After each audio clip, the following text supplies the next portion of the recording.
And so they needed two things. They needed power, and they needed a method of propulsion. So that meant an engine and propellers. If I could be anywhere in the world at any time, I wouldn't be on the field at Kitty Hawk. I'd be in the bicycle shop in the summer of 1903. The place was a madhouse. They were building and selling bikes at the peak of the season. The doors swinging all day long. They're building the airplane. Inside, there are pieces of it everywhere in the bicycle shop. All this is going on in the midst of that insanity. They're building an engine. Knowing little about engine design, Wilbur and Orville turned to Charlie Taylor, a machinist who worked in their shop. He had one of the brothers sketch on the crankshaft with a pencil, and then he cut the crankshaft out with a drill press, a chisel, and a hammer. So it's a very, very crude device, but he said it balanced perfectly. The Wright brothers made another astonishing breakthrough. They realized that a propeller worked like a rotating wing, generating thrust to move the aircraft forward. One of the core aspects of their ability was a great facility to literally visualize, literally see in their mind's eye a mechanical device, move components of it around, or transfer mechanical devices from one technology to the airplane and make them work. While Wilbur and Orville worked on the final stages of their airplane, Octave Chanute embarked on a speaking tour of his native France. At this point, their friend published enough information about their glider in a French journal to inspire the rebirth of French aviation. The balloon had been invented in France, and the French, I think, had always generally assumed that they would invent the airplane. Suddenly, they were forced to realize that there were these two guys on the other side of the Atlantic, bicycle makers from Dayton, Ohio, for heaven's sakes, who had moved well beyond anybody else in the world. The race to fly the first airplane looked as though it might be won by Samuel Langley. He had been given $50,000 by the Army to build a full-scale powered machine capable of carrying a passenger. Early in December 1903, he was ready. But the airplane was completely devoid of any kind of structural integrity. The aerodynamics were poor. It had absolutely no means of control. The only thing really good about it was the engine. Langley's aerodrome was launched at 60 miles per hour from the roof of a houseboat and collapsed immediately into the Potomac River with its so-called pilot aboard. It fell, according to one observer, like a handful of mortar. Wilbur wrote to Chanute from Kitty Hawk, "I see that Langley has had his fling and failed. It seems to be our turn now, and I wonder what our luck will be."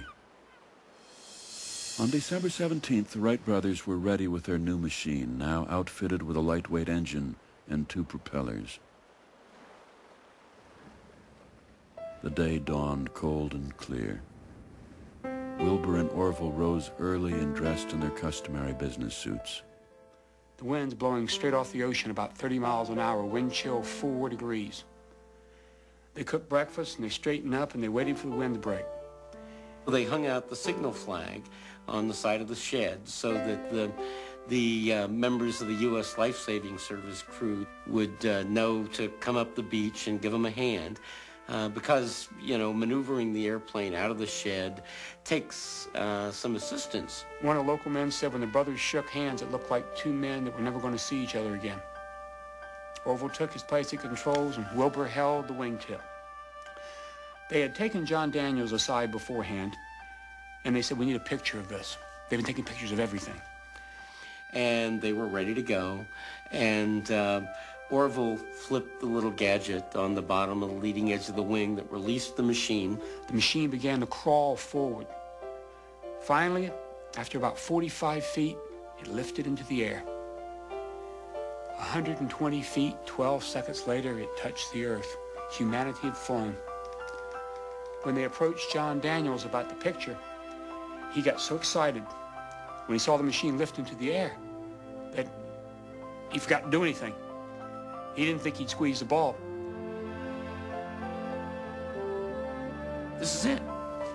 This is the moment. And you can see Wilbur, he's caught in mid-stride. You can see Orville on the machine. It's just all right there. It's that moment frozen forever. The brothers made 3 more flights that day, the longest covering 852 feet. Father, success, 4 flights, Thursday morning, longest 57 seconds. Inform press, home Christmas, Orville. The telegram was sent to my grandfather. He came down the stairs and he said, "The boys have flown."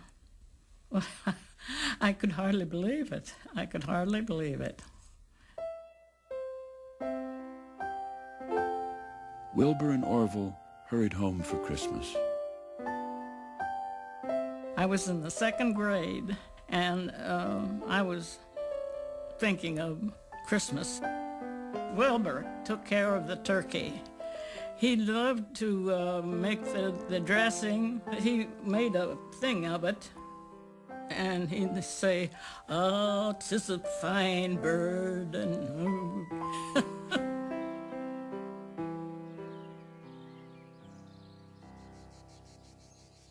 No longer dependent on wind and sand, the brothers moved their operation to Huffman Prairie, a cow pasture outside of Dayton.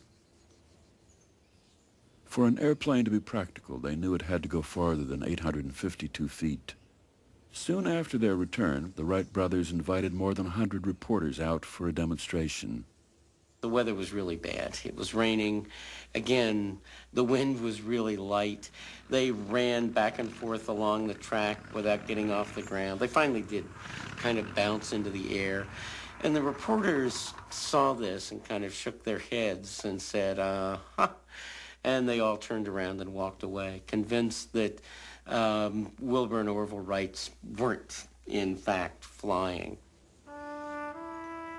Left alone, the brothers built 2 more planes over the next 2 years, making major improvements.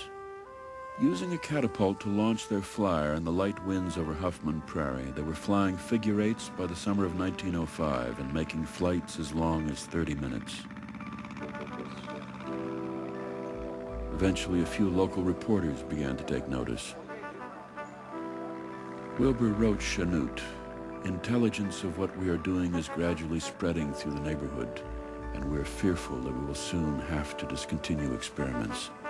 In fact, it is a question what we will do with our baby now that we have it."